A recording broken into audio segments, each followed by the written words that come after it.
Bom dia a todos, sejam bem-vindos ao segundo episódio do podcast És Tu Que Votas.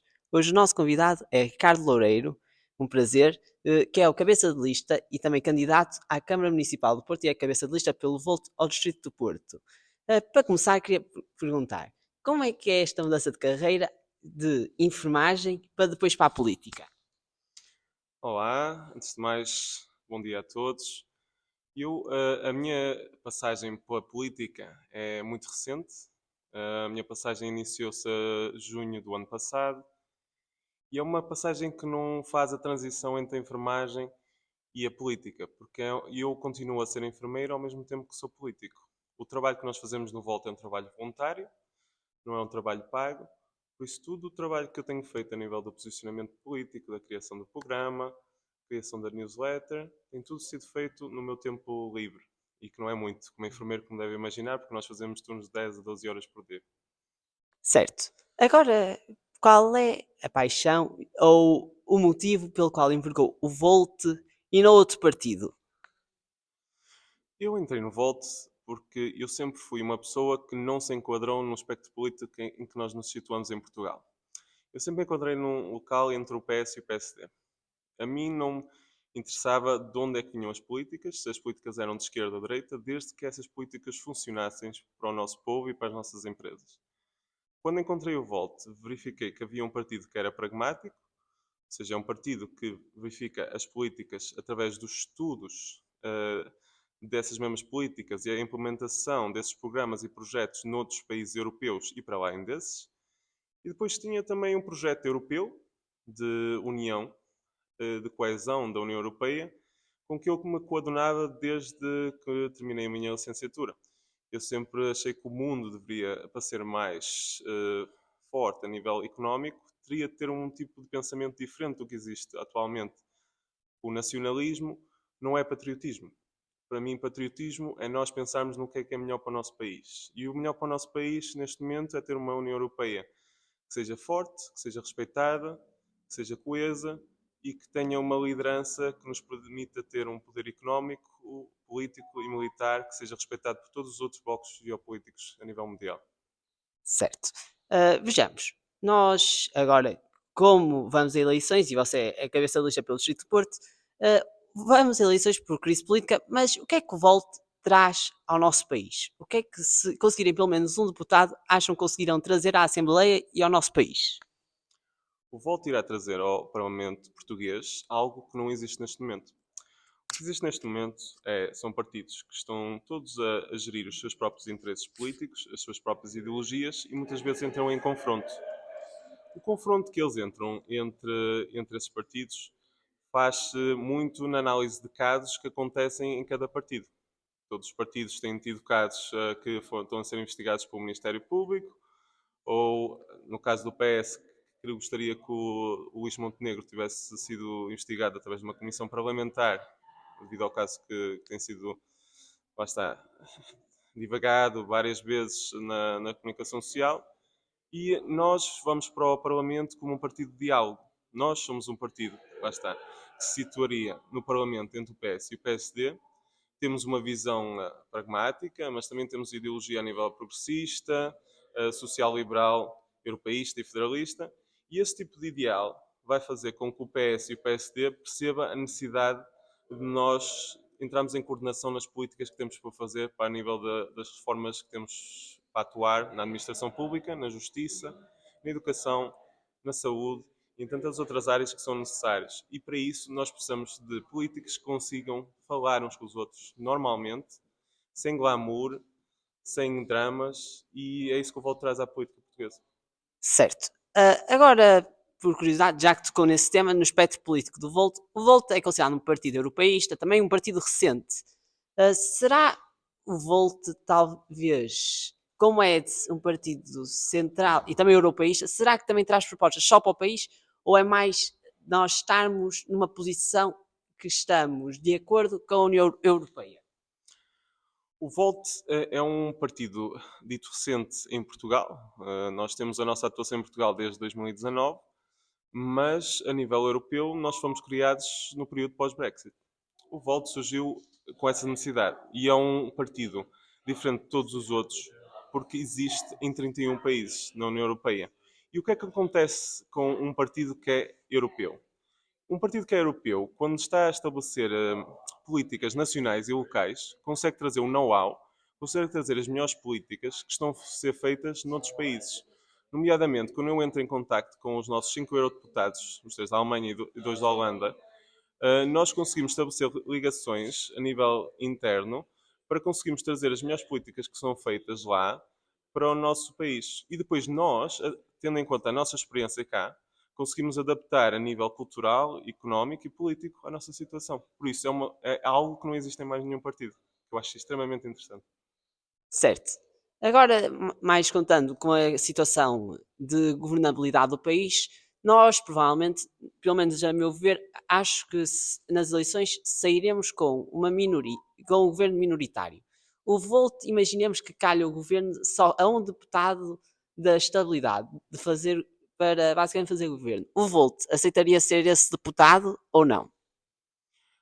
Com certeza, dado que nós somos um partido de diálogo, mas esse diálogo tem que ser feito de acordo com políticas que se coordenam com o nosso programa, que tem há quase 200 páginas, tem 199 páginas, e essas políticas têm que vir de acordo com o que nós acreditamos ser o melhor para o país.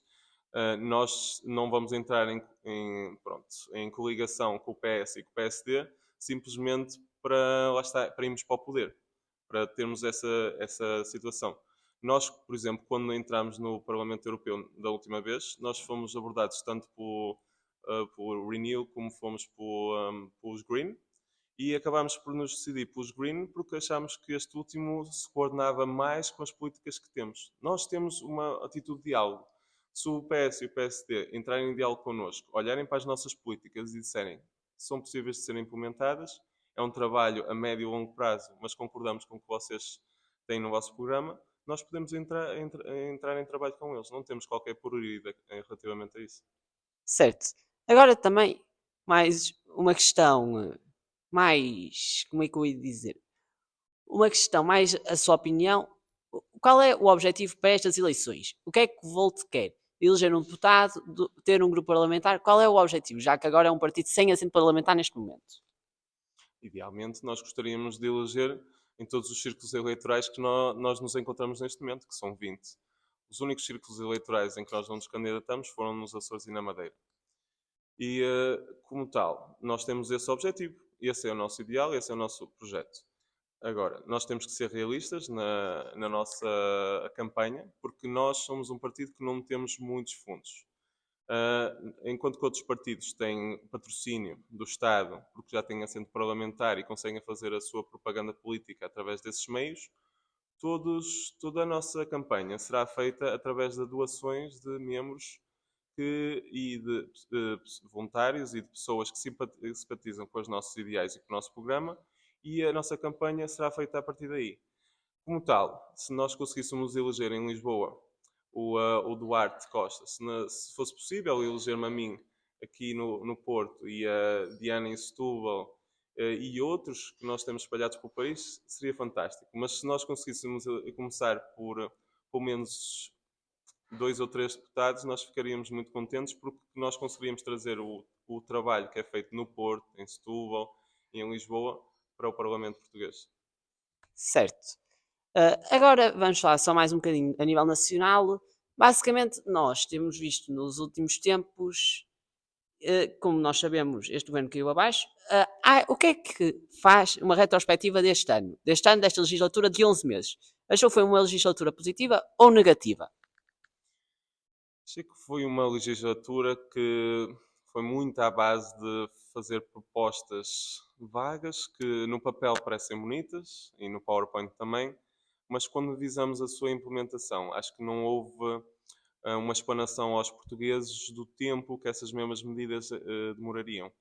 Eu acho que nós necessitamos de algumas reformas que têm que ser entradas em concertação com todos os partidos políticos e nós perdemos demasiado tempo a criar algum drama no Parlamento português, infelizmente. Infelizmente há algumas forças políticas que lá está, conseguem alimentar deste tipo de drama e deste tipo de caos E eu espero que os portugueses percebam que não é por aí que a nossa política tem que ir. A nossa política tem que ser feita por políticos que vão para o trabalho e saem do seu trabalho como qualquer outro português. Apanham os transportes públicos, apanham o seu transporte privado, sem glamour, sem drama, sem caos, simplesmente a tentar implementar os seus projetos de lei. E para implementar esses projetos de lei tem que entrar em concertação com outras forças políticas. Nós não podemos achar que só o nosso partido é que tem todas as soluções e depois o nosso partido não consegue implementar essas soluções para os portugueses.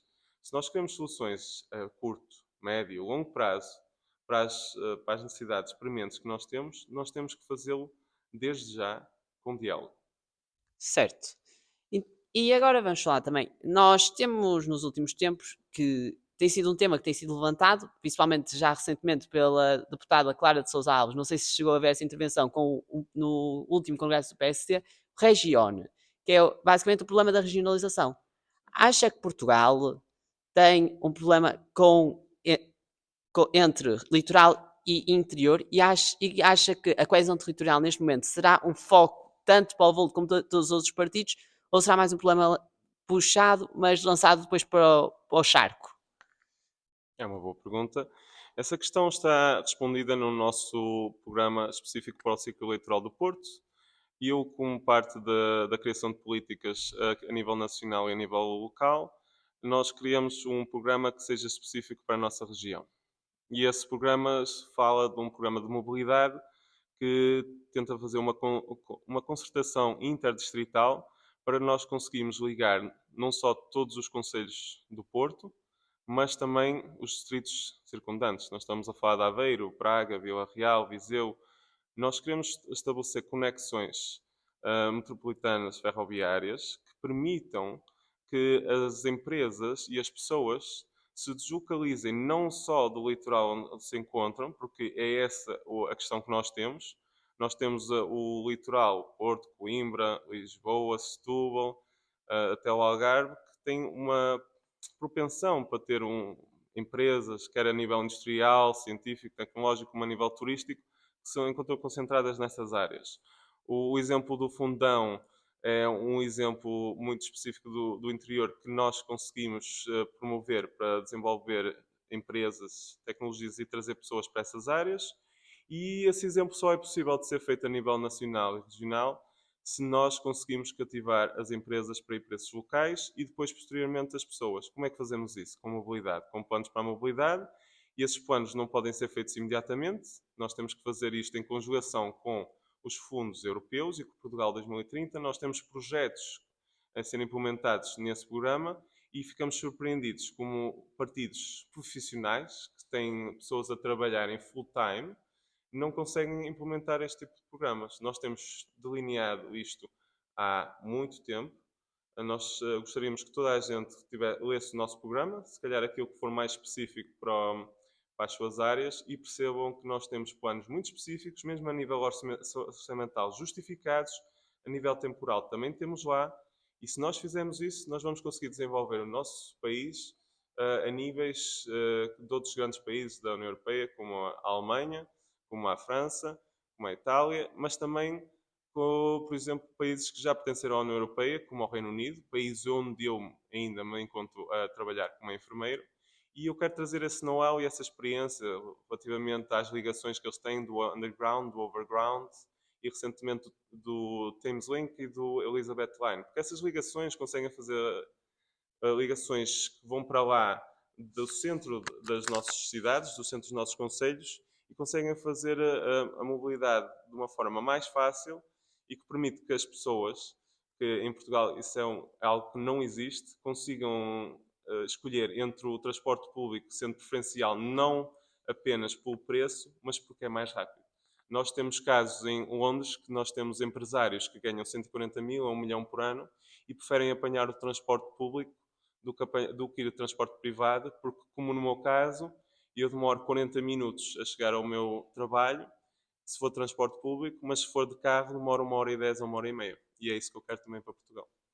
Boa. Agora também vamos já acabar a parte das legislativas para depois avançar para as autárquicas e posteriormente também para as presidenciais. Mas sobre agora a parte legislativa, o que é que acha que falta para a economia portuguesa dar um boom? Acha que a economia portuguesa já está num bom caminho ou acha que ainda pode melhorar, ir mais além? A economia portuguesa não estará no caminho que nós desejamos até que a economia portuguesa seja parte de uma economia europeia. Até nós temos um PIB, um produto interno bruto que seja considerado a nível europeu e não apenas a nível interno, nós não vamos conseguir atingir os objetivos que nós conseguimos. Os portugueses são muito talentosos e trabalhadores. Nós temos um nível de dedicação, um nível de trabalho que é respeitado em todos os locais, a nível europeu e a nível mundial. Por onde eu passo, sempre respeitam a nossa maneira de trabalhar e a nossa dedicação. Isso não é diferente em Portugal. Se nós não conseguimos atingir o mesmo nível de produtividade de outros países europeus, prende-se tão só e apenas ao nível salarial que os portugueses acarretam e às dificuldades que têm a nível de habitação e de mobilidade. Nós só vamos conseguir mudar o paradigma português quando o paradigma português se tornar um paradigma europeu. Trazer o que é melhor feito na Europa para Portugal e trazer os salários mínimos e médios que são feitos a nível europeu para Portugal. Isso só é possível com uma Europa federal. Boa. Agora vamos passar para o paradigma autárquico, que você é candidato à Câmara do Porto, foi apresentado já, acho que se não me engano foi nesta semana até que foi apresentada a sua candidatura à Câmara Municipal do Porto. Qual é o objetivo? Não. Só uma correção. O JN lançou a minha candidatura à Câmara Municipal do Porto e eu sou candidato, sou o número 1 do Círculo Eleitoral do Porto. Isso é uma errata que o nosso o Pedro Lima, o nosso diretor de campanha, está a estabelecer com o JN. Isso deve sair entretanto, porque o Volt, lá está, nós fazemos tudo a nível democrático e a nossa Assembleia Distrital do Porto ainda não elegeu o candidato para a Câmara Municipal do Porto. Nós tivemos estas legislativas à última da hora. O nosso programa que nós temos para o Círculo Eleitoral do Porto é muito baseado naquilo que estava a ser trabalhado para a Câmara Municipal do Porto, não vou negar isso, mas o candidato ainda não está escolhido. Por isso, só para, em primeira mão, tem essa retificação. Assim. Ok, então agora vou ter de retificar um bocadinho o programa que eu tinha visto esta errata então no JN, mas quais são os objetivos que devem se manter os mesmos da candidatura do Volt à Câmara Municipal do Porto? Os objetivos para a Câmara Municipal do Porto, posteriormente, serão focados no Conselho do Porto. Mas esses objetivos para o Conselho do Porto não diferem muito do programa que temos neste momento para o Círculo Eleitoral do Porto, porque como nós temos uma visão global, ou seja, nós temos uma visão que não se prende apenas com o Conselho, mas a ligação do Conselho para toda a rede metropolitana do Porto, o objetivo do programa para a Câmara do Porto vai ser estabelecer ligações intermunicipais que permitam que o nosso projeto seja criado. Nós não conseguimos criar nada se simplesmente estivermos a pensar no nosso nicho. E é isso que nós temos. Quando olharem para o nosso programa, para o Círculo Eleitoral do Porto, não irão ver muitas diferenças daquilo que nós iremos apresentar depois para setembro. Certo. Acha que haver eleições legislativas e eleições autárquicas e presidenciais posteriormente tão próximas poderá ser algum problema à execução orçamental destas autarquias, por exemplo, porque elas têm o seu orçamento, e acha que será alguma dificuldade, algum obstáculo ao cumprimento das medidas que foram propostas e que principalmente, que é regra geral, quando as autarquias estão próximas de eleições, geralmente fazem mais investimentos. Acha que estas eleições serão um obstáculo a isso? Eu acho que essas eleições, como todo o partido, são um obstáculo não só para as medidas que temos que fazer a nível autárquico, mas mesmo a nível nacional. Sempre que nós estamos nesta situação de eleições, que é democrática, e assim, acho que os portugueses também não, e os portugueses não querem uma situação de ditadura, porque essa não é uma melhor opção do que nós temos eleições a toda hora, mas temos eleições como nós estamos a ter com esta frequência, demonstra que há instabilidade política, demonstra que os partidos políticos não estão a conseguir dialogar entre eles, não estão a conseguir estabelecer pontes para nós criarmos as nossas políticas. Isso depois vai ter implicações a nível da implementação desses projetos de lei, dessas políticas, desses projetos a nível nacional, mas também a nível local. O foco passa todo a ser a nível de campanha eleitoral e não através da implementação daquilo que os políticos deviam fazer. Os políticos devem fazer a implementação dos seus projetos e dos seus programas e não estarem sempre a fazer um trabalho de promoção. Nós somos o melhor, nós somos aqueles que temos o melhor programa para implementar. Se nós queremos um Portugal diferente, nós temos que dar espaço e tempo para que essas políticas sejam implementadas. E a responsabilidade cívica e política vem daí. Certo. Então, agora também vou continuar no cenário autárquico. Acha que o Volt, nas últimas eleições autárquicas, elegeu, se não me engano, no Distrito de Coimbra, alguns deputados à Assembleia de Freguesia. E também apoiou o atual presidente. O atual presidente recentemente foi alvo de buscas lá à Câmara. O Volt continuará a apoiar o presidente da Câmara Municipal de Coimbra, ou mudará o seu candidato, ou apoiará um candidato próprio, ou avançar, ou continuará mesmo a dar o seu apoio em coligação com a Aliança já não existe, com o PSD, com o CDS-PP, com o PPM e o resto dos partidos que o apoiaram. E eu penso que a pessoa mais ajustada para responder essa pergunta será o Manuel Baeta, o nosso candidato ao Círculo Eleitoral de Coimbra, e o nosso presidente da Distrital e coordenador distrital, o Carlos Leite. Acho que seria uma oportunidade interessante que poderia ter de fazer uma entrevista, lá está, interdistrital, lá está, passar não só do Porto, mas tentar perceber o que é que se passa em Coimbra e noutros distritos. E eu poderia responder a essa pergunta, mas eu deixo a curiosidade já desde este momento e gostaria que fizesse uma entrevista ao Manuel Baeta, se tiver a oportunidade. Gostei do desafio, mas continuando agora no cenário autárquico, falando, acha que o ensino superior no Porto recentemente tem tido uma grande inflação de médias? Acho que é uma verdade pura. Acha que isto é bom para os jovens estudantes que querem estudar no Porto, ou a Câmara terá de fazer algum ajuste às médias que tem a universidade para entrarem mais alunos no Distrito de Porto e forçar menos o deslocamento ou até a entrada no privado desses alunos? Pronto, como o Eduardo sabe, as médias são feitas através da média de entrada da última pessoa que entrou nesse curso. Para que as médias diminuam, temos que aumentar o número de vagas. Para aumentar esse número de vagas, nós temos que verificar as necessidades de cada curso para que essas vagas sejam implementadas. Nós temos de ter em conta que a universidade tem que fazer ligação com as empresas. Nós temos que estabelecer uma ligação para que depois, quando as pessoas saiam da universidade, não tenham que entrar numa situação de desemprego, de procura de emprego desenfreada e muitas vezes de imigração. Isso foi o que aconteceu comigo. Na altura, eu em 2014 tive que ir para a Inglaterra, porque após estar quase um ano a tentar procurar um emprego que fosse sustentável e com promessas de formação contínua, não consegui isso. E depois fui para a Inglaterra porque tive essa promessa. Eu simplesmente mantenho-me em Inglaterra, apesar de ter voltado para Portugal num período curto entre 2017 e 2018, pelas condições de trabalho. Eu amo o meu Porto, eu amo o nosso país e a nossa Europa, e simplesmente sei que a maior parte do tempo que nós temos é o tempo que estamos a trabalhar. O tempo que nós temos com as nossas famílias, o tempo que nós temos para comer fora, para comer em casa, para desfrutar de todas as coisas boas que o nosso Portugal tem, nós só conseguimos fazê-lo se tivermos um bom trabalho. E é isso que eu quero trazer às pessoas, que tenham condições de emprego. Os jovens que estão a terminar os seus cursos têm que ter alguém das empresas que se desloca às suas faculdades, às suas universidades e que lhes faça propostas de emprego concretas. Isso foi o que aconteceu comigo quando houve empresas de recrutamento de fora que vieram fazer esse trabalho connosco, a nível da enfermagem. E eu quero que isso aconteça a nível nacional também. E para isso acontecer a nível nacional, nós temos que ter programas nesse sentido. E os programas que nós temos de momento são programas que foram estabelecidos com uma ideologia socialista que não ajuda em nada. Os programas que nós temos a nível de estágios remunerados, que têm um período de 6 meses e que só permitem com que estes jovens estejam durante esse período de tempo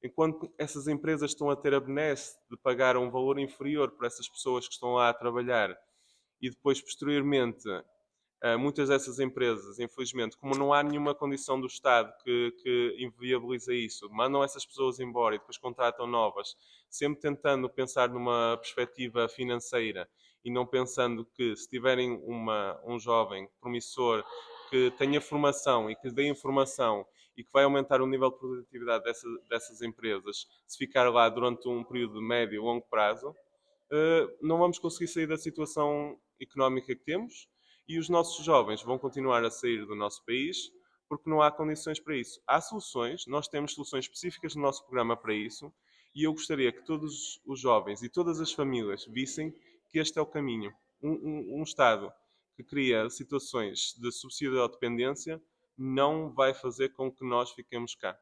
Só um Estado que promova uma ligação entre as empresas, as universidades e depois o Estado simplesmente regularize esse caminho é o caminho para todos nós. Certo. Agora que tocou no modelo socialista da parte da, dos programas de estágio universitários, Portugal é um país considerado também com muito boas instituições de ensino superior. Estamos, por exemplo, hoje na Porto Business School, que tem o oitavo melhor MBA do mundo, se não me engano. Acha que nós temos de fazer uma revolução no ensino superior ou na forma que gerimos o ensino superior para conseguirmos aumentar a conversão de talento em produtividade, que é um grande problema económico em Portugal, que é a produtividade está muito abaixo da produtividade média a nível europeu? Acho que se prende muito com os argumentos que eu dei anteriormente. Acho que tem que haver uma ligação da parte académica, da parte teórica, daquilo que nós aprendemos nas nossas universidades e da forma como tudo que aprendemos vai ser aplicado depois no mundo do trabalho. Nós verificamos que essa transição não está a ser feita de forma adequada porque não há esse trabalho por parte das empresas e por parte das universidades. E não culpo as universidades nesse sentido. E as empresas acho que têm que ter um bocadito mais de iniciativa nessa parte. Porque se as empresas trabalharem com as universidades, vão ter pessoas que, quando saírem da universidade, vão saber especificamente que tipo de programas informáticos, aplicações informáticas, o sistema de trabalho que se faz nessa empresa. Se nós tivermos partes nos cursos que nós temos, se em cada cadeira, disciplina que seja implementada, nós tenhamos uma sessão ou algumas sessões com empresários que venham dizer, olha, é assim, o nosso modelo da nossa empresa é este, estes são os programas informáticos que nós utilizamos na nossa empresa, estes programas informáticos usam isto, esta é a rotina de trabalho que nós temos e é isso que acho que vocês na universidade também têm que procurar saber, implementar e ter casos, no meu caso clínicos, específicos para esses cenários. E só assim é que nós vamos fazer com que a nossa produtividade aumente. E lá está, e mostrar que as nossas universidades, para além de serem, lá está, estarem em lugares de respeito a nível europeu e mundial, depois vão passar a ter um lugar ainda mais relevante quando a produtividade das nossas empresas chegar a um nível semelhante a outras grandes cidades europeias. Certo. Agora vamos fazer a última questão sobre as autárquicas para depois avançar para as presidenciais e posteriormente para uma pequena passagem pelo cenário mundial. Ah, acha que o Porto precisa de mais empreendedorismo ou não? É uma questão mais de relevo económico e acha que mesmo precisa deste empreendedorismo ou mais iniciativa privada de grandes empresas, mais investimento de grandes empresas? Ou acha este pequeno empreendedorismo um bom rumo para o Porto? O Volt tem uma ideologia social-liberal. E quando temos uma ideologia social-liberal, o que é que nós pretendemos? Nós pretendemos cativar essas empresas, mas que essas empresas depois tenham um pensamento relativamente aos trabalhadores que estão nessas empresas, nomeadamente dando-lhes formação e estabilidade para depois atingir os níveis de produtividade que procuram. Para que isso aconteça, nós temos propostas a nível do nosso programa para diminuir os impostos dessas empresas para um valor que seja específico, de acordo com o apoio que essas empresas dão aos seus trabalhadores. Ou seja, essas empresas podem manter o nível de impostos que têm, se não derem essas formações, se não derem essas condições de trabalho aos seus empregadores, mas, se quiserem ter essa benesse, diminuir 4% dos impostos que pagam e se verificarem que isso a médio e longo prazo até pode ter benesse a nível de produtividade e a nível do que gastam, a nível de impostos, por que não? E fazer isso a que nível? Nós não podemos pensar só a nível do turismo. O turismo foi um grande boom, nomeadamente para o Porto, e permitiu também desenvolver o nosso centro histórico, porque estava já degradado. Na altura foi excelente para melhorar as condições da restauração, de hotelaria, que estavam muito degradadas na altura. Só que o Porto tem que pensar mais. O Porto e o norte do país e todo em nível nacional. Nós temos que cativar empresas que nos permitam desenvolver a nível tecnológico e a nível científico. A indústria no norte do país é reconhecida, mas nós temos que associar a parte tecnológica e científica que nós estamos a descurar relativamente aos nossos parceiros europeus, mas ainda mais relativamente aos Estados Unidos e a grandes centros como a Silicon Valley, etc. Se nós conseguimos criar centros deste gabarito em Portugal, nomeadamente no Porto, nós vamos conseguir desenvolver a nossa ciência, nós vamos conseguir cativar jovens, não só manter os jovens que temos no nosso país a manterem-se cá, mas também trazer jovens com capacidades de outras cidades europeias para desenvolver o que melhor se faz em Portugal. Esse é o caminho. Se nós conseguimos implementar isso no nosso país e nas nossas cidades, nós vamos fazer um Portugal que, que não existe agora, mas que tem essa capacidade. Eu olho para cada jovem, olho para o Eduardo, eu olho para todas as pessoas que eu vejo na rua, o amor, o cuidado, a dedicação que toda a gente tem naquilo que faz, é algo que eu não vejo nem sequer em Inglaterra. As pessoas onde eu estou em Inglaterra tomam tudo muito por garantido. Acham que é normal o estilo de vida que têm e muitas vezes queixam-se porque também têm dificuldades a nível da acomodação, mas não é nada comparado connosco, porque nós temos dificuldades de estabilidade, de ter casa, de sair de casa dos pais e conseguir a vida que sempre desejamos. E os nossos pais, os nossos avós, não têm o respeito pelo trabalho que implementaram toda a sua vida, porque não porque o Estado não apoie, porque eu não considero que seja o Estado que tenha que apoiar, mas que demonstre o caminho certo e que regularize esse caminho. Se nós tivermos um Estado que nos mostre o caminho, é por aqui, e nos ajude a todos a ajudar-nos, nós vamos conseguir ter um Portugal que é o sonho nacional, mas é o sonho também europeu. Um Portugal para o mundo e um mundo para Portugal. Certo. Agora vamos falar rapidamente das presidenciais. Eh, o Volt haverá de apresentar um candidato à presidência da República ou será a apoiar que vai marcar a sua presença apoiando um candidato específico? Por exemplo, o Marcos Mendes, pode ser o Almirante Gouveia e Melo, que se diz também, curiosamente, entre o PS e o PSD, ou até talvez o André Ventura. O que é que o Volt vai fazer? Assim, o André Ventura nunca iríamos apoiar, simplesmente até ao momento que ele possa, lá está, retificar o seu tipo de pensamento ultranacionalista e consiga ter uma postura de diálogo e menos caótica, pronto, nesse caso. Há sempre a oportunidade, as pessoas podem sempre mudar no futuro e quem sabe, mas acho muito difícil. Relativamente a um candidato do Volt que apoie, o Volt neste momento está a trabalhar nesse sentido, nós estamos a entrar em diálogo com todos os membros para verificar a pessoa mais adequada nesse apoio.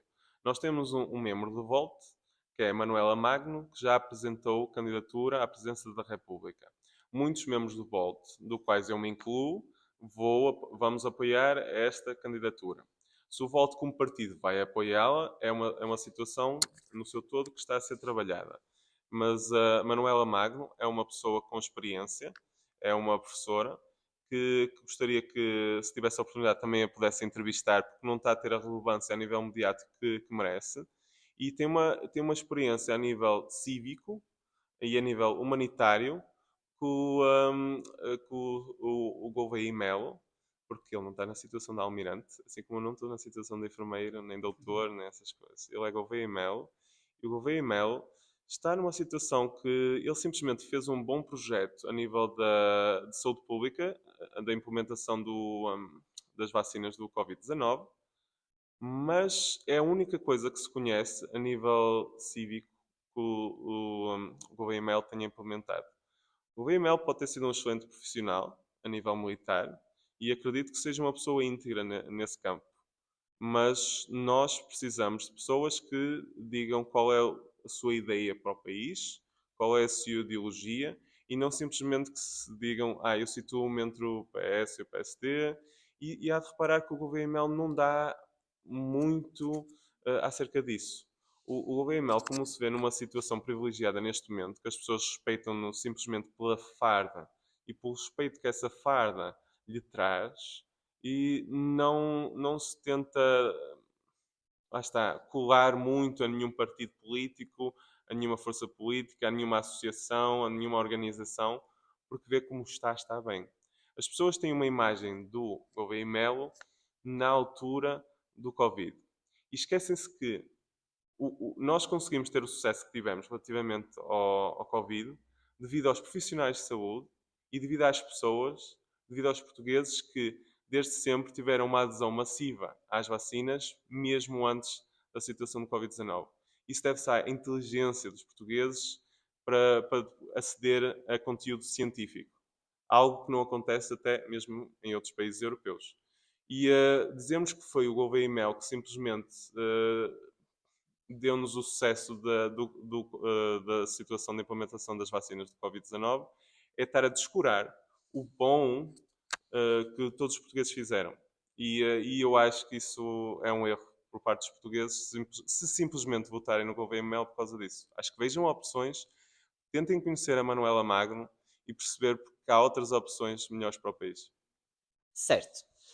Agora, também continuando no tema das presidenciais, acha que estas presidenciais, depois do trabalho de Marcelo Rebelo de Sousa, serão benéficas ou talvez Marcelo Rebelo de Sousa tenha feito um bom trabalho e era bom que ele ficasse? Assim, o Marcelo Rebelo de Sousa já fez o seu trabalho, tentou implementar o seu projeto, algumas vezes melhor, outras vezes não da forma como se calhar ele próprio desejava, mas acho que a democracia é assim mesmo. Há um tempo para começar e há um tempo para acabar. Acho que se nós nos mantivermos muito tempo nos nossos cargos, depois também ganhamos vícios. E às vezes perdemos também a capacidade de ouvir os outros e tentar implementar as nossas ideias, os nossos projetos. O Marcelo de Rebelo de Sousa fez um bom trabalho a muitos níveis e poderia ter feito melhor a tantos outros, que a Manuela Magnus refere isso tantas vezes e gostaria depois que tenha uma entrevista com ela para ela explicitar isso mesmo.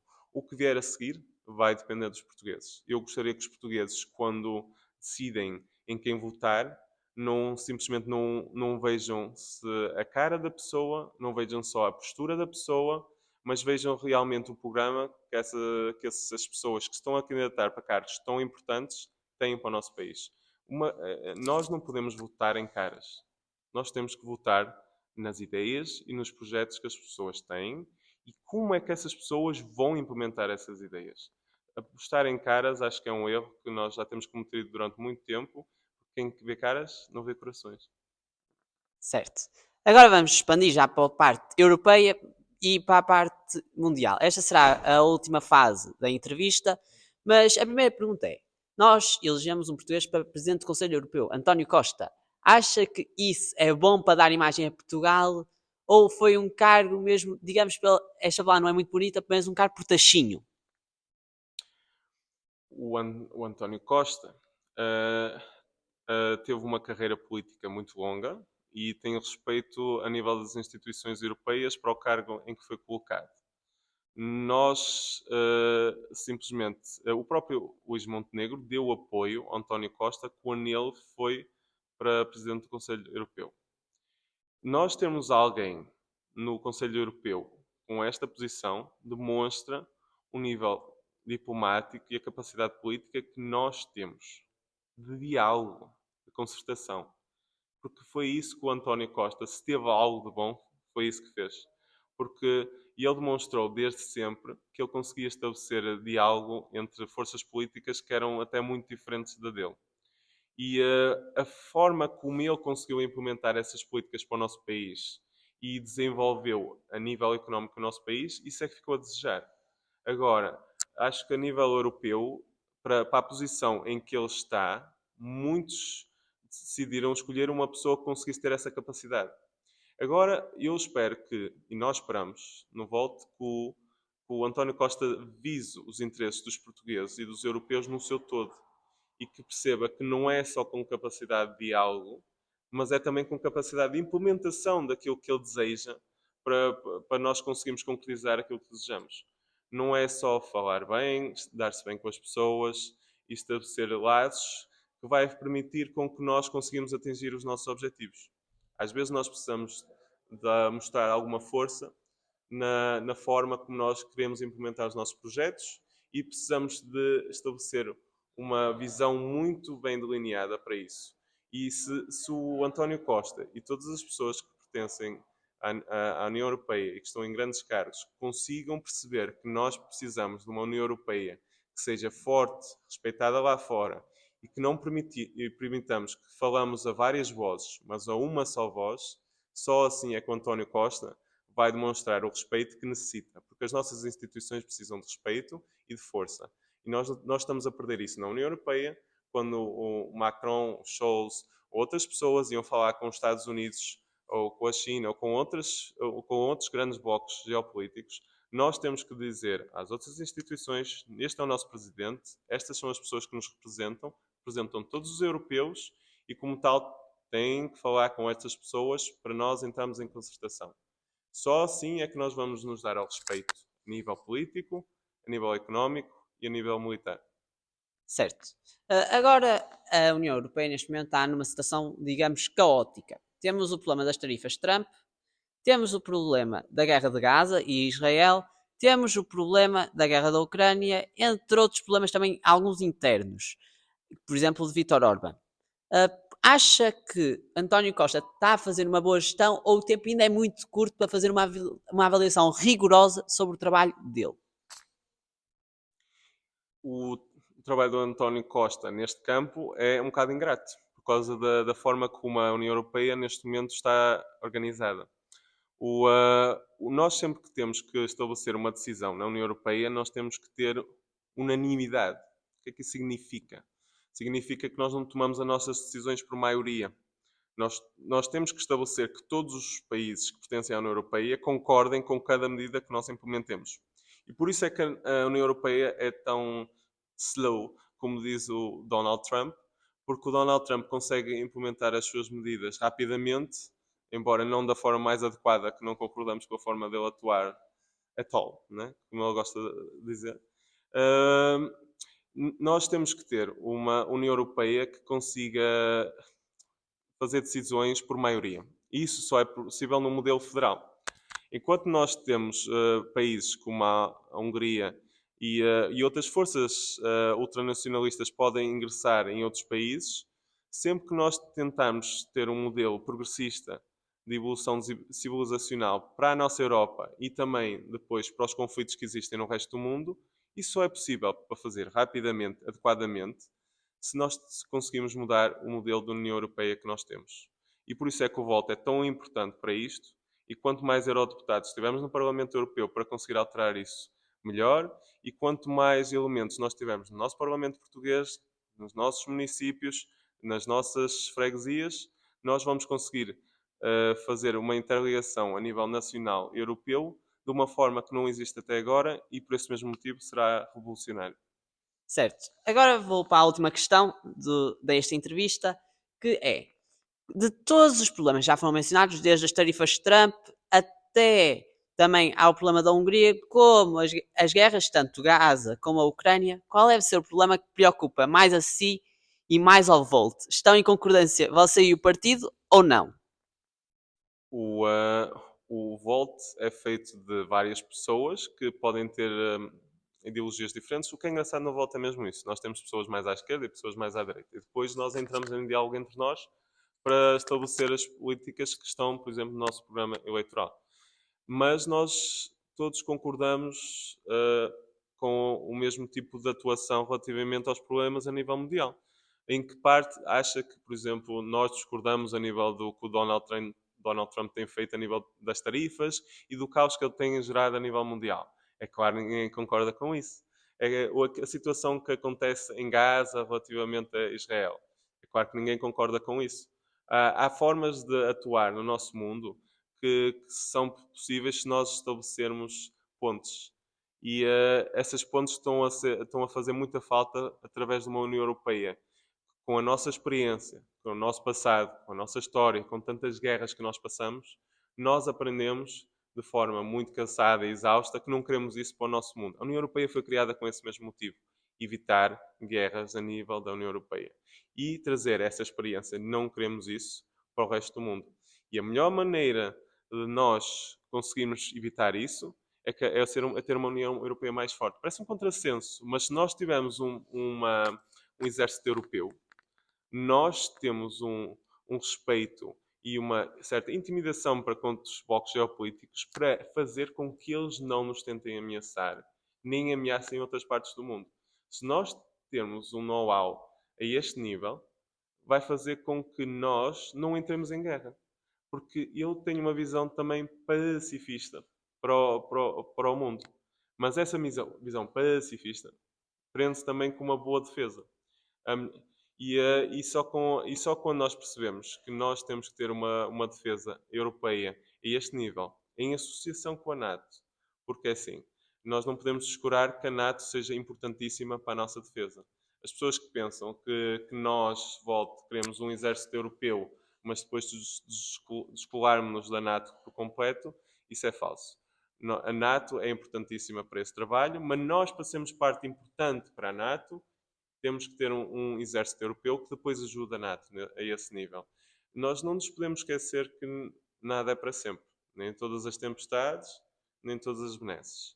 O Donald Trump, neste momento, está nos Estados Unidos e um dia sairá. Porque eu acredito também que o povo americano irá perceber que o Donald Trump não é o caminho para eles próprios. E nós, Europa, temos que, no momento que houver essa transição para uma ideologia mais progressista para os Estados Unidos e que possamos ter o nosso aliado de volta ao nível que sempre tivemos, e até melhor, que esta lição nos sirva para que a Europa se torne aquilo que nós precisamos. Uma Europa forte, a nível, como já disse, a nível económico, político, mas também a nível militar. Só assim conseguiremos atingir os nossos objetivos, não militares, mas os nossos objetivos científicos e tecnológicos para o mundo como um todo se consiga desenvolver e nós pensamos em expansões territoriais, mas se calhar não a nível deste mundo, mas se calhar o universo fora. E só através de um mundo unido, uma Europa unida, é que vamos conseguir fazer isso. Muito obrigado. Este foi o nosso segundo episódio. Espero que tenham gostado e muito obrigado a si. Muito obrigado, Eduardo. Continuação de bom trabalho. Obrigado. Até à próxima a mais. Um grande abraço a todos.